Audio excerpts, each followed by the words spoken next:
Shabbat Shalom. You know, in Manhattan, businesses come and go. To live in New York is to expect that the store, the restaurant, the cafe that we often frequent will one day simply disappear. But still, I didn't expect the local cinema on 72nd and 3rd to close. I was walking by yesterday and I could see the telltale signs of abandonment a block away. The lack of movement, the general inattentive feeling of the place, the paper in the window, and finally the sign on the door thanking customers for all those years of patronage.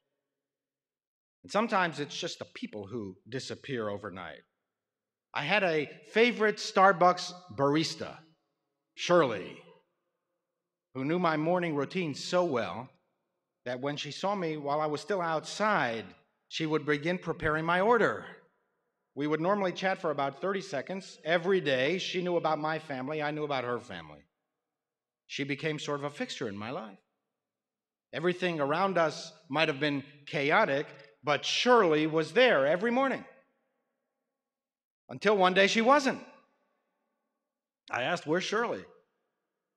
Her replacement said she retired and moved down south. Yesterday was her last day. And I must confess, I was a bit offended. You mean she left without asking me? Without seeking my input and advice about the neighborhood? Without even saying goodbye? She just left after being my barista for 10 years? We're lulled into the sense of permanency. We come to take for granted all the things in our life that we have created for ourselves that contain and will always contain the components that we have constructed to fill in the details of our lives, the shops, the restaurants, the cafes, the people. We have this fascinating mixture of deliberation and haste that defines our lives. We build habit slowly over many years, and then one day, the course has changed. That movie theater on 72nd and 3rd was always there. My wife and I went often, and then one day it wasn't. On the day that we learned that what we thought was always going to be there is no longer there, we have mixed feeling. On the one hand, everything is transitory. Nothing is permanent. It's the way of the world. Intellectually, we know this, especially in New York City. We build, we demolish, we build again. And anyway, change is often good. A few moments after absorbing the disappointment of the closing of the local cinema, I began to think with anticipation what may replace it. You know, what the neighborhood really needs is a good wine bar. Still, for me, this was a bittersweet moment. I took Shirley, the barista, for granted. But I shouldn't have really. Because first, she isn't a relative. She wasn't even a friend. The role she played in my life was not the role I played in her life. She was my one and only barista. But I was just one of hundreds of daily customers. Second, I naturally expected that since for the past 10 years she was always there, that she would always be there.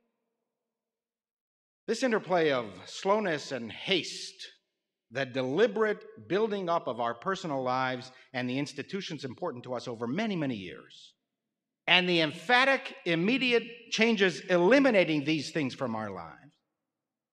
This interplay, this mixture, is among life's most dramatic moments. The barista of 10 years is gone overnight without even saying goodbye. The local cinema shuts one day without even asking me whether I think it's a good idea.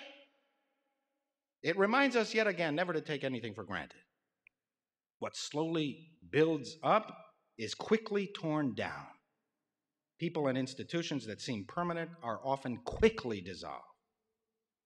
We come across this idea in this week's Torah portion. Bo. After finally succumbing to the relentless demands of Moses to free the slaves, we read the following verse. "V'atechazek Mitzrayim al ha'am lemaher leshalcha min ha'aretz." And the Egyptians urged the Israelites to make haste and to leave the country immediately. Now think of that. The Israelites had been slaves in Egypt for something like 400 years. They had certainly been slaves for at least 2 centuries. The chronology is not exactly sure. But no Egyptian alive had any memory of living without Israelite slaves. The institution of Israelite slavery was a permanent fixture in Egypt. The Egyptians fought bitterly to suppress the slave rebellion. Even when all was lost, they fought on, hoping against hope that somehow Pharaoh would prevail. And now, after fighting so bitterly a centuries-old institution, and after refusing to relinquish control over their personal slaves, now we read, Limaher, make haste, you Israelites, and get the heck out of here quickly as you can. So the Israelites left hastily.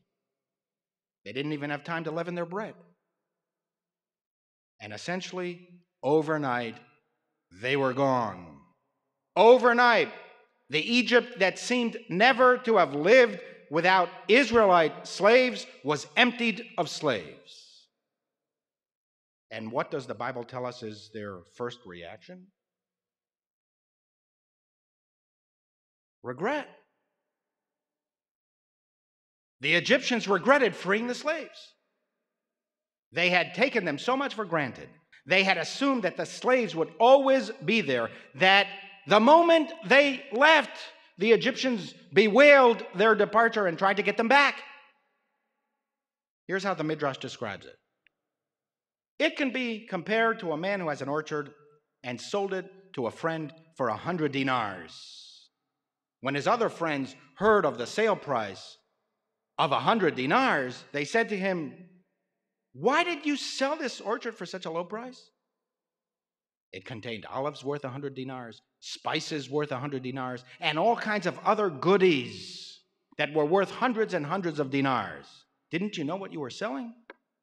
And at this, the vendor regretted the sale. And so, says the Midrash, it was with Pharaoh. When he let the Israelites go, he accounted them of little worth. But his advisor said to him, "What have you done?" They had many wise people. They had many fine craftsmen. Consider the sheer numbers of men and women and children. And at that, Pharaoh began to wail, "What have I done? What have I done?" The Egyptians demanded, "Make haste, leave immediately." And when the Israelites departed in haste, it left Egypt and the Egyptians emptied. What they had always taken for granted was no more. Such is the disruptive power of change that even the slaves ultimately regretted leaving Egypt. Even the slaves couldn't adjust to their new lives because they had always taken for granted their lives as slaves. "We want to return," they demanded over and over and over again. We read in the Bible. "We want to go back to Egypt. The food was much better there." So what's the takeaway message for me? We live our lives swinging between slowness and haste. There is a time in life to be slow and a time to make haste. The liberation might not have happened at all had the Israelites tarried. We know that Pharaoh regretted releasing the slaves practically immediately after he had made the decision to do so. Sometimes dramatic change in life requires great haste. One mighty thrust, and we have broken the chains of slavery, tying us down to unproductive and stultifying routine into a new world, a new location, a new job, new opportunities. But at the same time, let us not take that which seems permanent in our lives for granted. Everything looks permanent until it isn't. Permanence is relative. Our acquaintances' lives, our friends' lives, our loved ones' lives are changing all the time. The barista was no doubt planning on leaving for many months. She just didn't tell me. The shop was losing money for many years. God was working on the plans to deliver the Israelites for a long time.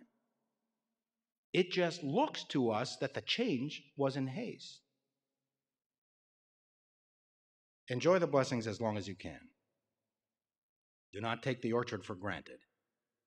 Nothing is permanent. Even our infant children will one day grow up and leave the orchard. The orchard of our lives contains so many hidden pleasures and so many unspoken benefits. It is only when they are no longer in our lives that we realize what we have lost. Amen.